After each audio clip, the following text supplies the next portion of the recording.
ఇక అందరూ చదువుకోవాలనే సత్సంకల్పంతోనే కూటమి ప్రభుత్వం తల్లికి వందనం వంటి విశిష్ట పథకాన్ని అమలు చేస్తోందని మంత్రి కొల్లు రవీంద్ర అన్నారు.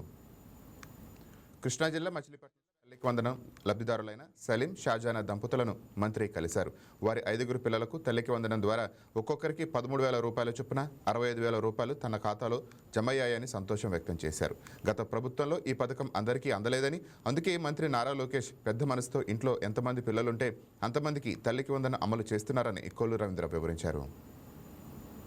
చంద్రబాబు నాయుడు గారు, అలాగే ఉప ముఖ్యమంత్రి పవన్ కళ్యాణ్ గారు, ముఖ్యంగా విద్యాశాఖ మంత్రి నారా లోకేష్ గారు ప్రతి ఒక్కరూ చదువుకోవాలనే లక్ష్యంతో తల్లికి వందనం కార్యక్రమం కింద ఇది రెండో సంవత్సరం విడుదల చేసినందుకు దాన్ని మనస్ఫూర్తిగా అభినందిస్తూ, ఇవాళ ఎంతమంది పిల్లలుంటే అంతమందికి ఇచ్చే కార్యక్రమాన్ని చేస్తూ ఎన్ని కష్టాలు ఇబ్బందులు ఉన్నా కూడా లెక్క చేయకుండా 10,500 కోట్ల దగ్గర ఈరోజు రిలీజ్ చేసినందుకు, నలుగురు అకౌంట్లో వేసినందుకు అభినందన తెలియజేస్తాను. ఇప్పుడే మచిలీపట్నంలో మన కరీం గారు అలాగే షబానా గారు వాళ్ళిద్దరూ వాళ్ళకున్నటువంటి 5గురు పిల్లల్ని కూడా తీసుకొచ్చి వాళ్ళ ఆనందాన్ని వ్యక్తపరచడం జరిగింది,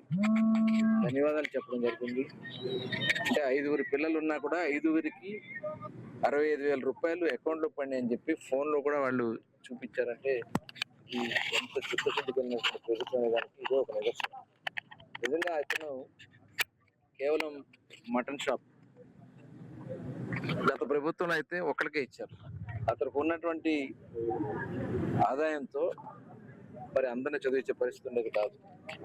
కానీ ఇవాళ అందరి పిల్లలకి కూడా 15,000 రూపాయలు ఇచ్చే దాంట్లో ఇవాళ అతనికి అందటం వల్ల అందరి పిల్లల్ని కూడా చదివిస్తా ఉన్నారు. వారిని మరి వాళ్ళ కృతజ్ఞతను కూడా ముఖ్యమంత్రి గారికి, లోకేష్ గారికి, పవన్ కళ్యాణ్ గారికి తెలియజేసడానికి వాళ్ళు వచ్చారంటే నిజంగా ఈ ప్రభుత్వం చేస్తున్నటువంటి మంచిని ప్రతి ఒక్క తల్లిదండ్రులు కోరుకుంటున్నారు, అభినందిస్తూ ఉన్నారు. మనస్ఫూర్తిగా వారికి ధన్యవాదాలు తెలియజేసుకుంటూ ప్రతి ఒక్కరికి ఇచ్చే బాధ్యత ఈ కూటమి ప్రభుత్వాన్ని, అన్ని సంక్షేమ కార్యక్రమాలు అందరికీ అందించే బాధ్యత కూడా ఈ కూటమి ప్రభుత్వం తీసుకుందని తెలియజేస్తారు. జగన్ గవర్నమెంట్ ఉన్నప్పుడు ఒక్కరికి వచ్చింది, ఇప్పుడు మా 5గురు పిల్లలకి వస్తున్నాయి డబ్బులు. చంద్రబాబు నాయుడు, మా పులివీరేంద్ర అన్నకి, రామన్నకి, లోకేష్ అన్నకి, పవన్ కళ్యాణ్ అన్నకి అందరికి చాలా చాలా ధన్యవాదాలు. మా అందరికి పిల్లలు పడుతున్నాయి, డబ్బులు పడుతున్నాయి, పిల్లలు బాగా చదువుకుంటున్నాం, బట్టలున్నాయి, అన్ని వస్తువులు వస్తున్నాయి.